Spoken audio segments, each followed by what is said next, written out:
hozirgi paytda yangi content makerlar juda ham ko'payib boryapti va o'shalarning почти 30% mana shunaqa gap bilan chiqishyapti. Ya'ni, mayli obuna bo'lmasanglar bo'lmanglar, mayli podpiska bosmasanglar bosmanglar, birovlarga podдержка qilishni bilasizlar. Bizdagi o'zbeklarga podдержка qilmaysizlar deb. Tipa o'zini bechoraga solib, xuddi bunga aktivkan va o'zbeklar ko'rmayapti. Tipa hamma osmondan shunday tushib, sekunda ko'tarilib qolayotgandek.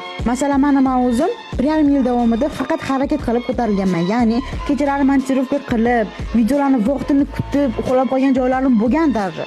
Hech kim kontentni yomon tarafini aytmaydi, hamma yaxshi tarafini ko'rsatib chiqadi. Kontentda ham qiyin taraflari bor, unga ideya topish, gap bilan gapirish, o'zining so'zlarini gapirish.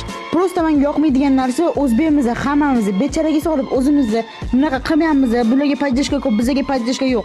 Harakatingni qilsang hamma narsa bo'ladi. Faqat bechoraga o'xshab, bechora videolarni chiqarishni bas qilinglar. Harakati tagida baraka bo'ladi. Xudo xolasa sizlar ham ko'tarilasizlar. Men ishonaman sizlarga zo'r content maker sizlardan chiqadi. Faqat bunaqa videolarni sal-pal kamaytiringlar.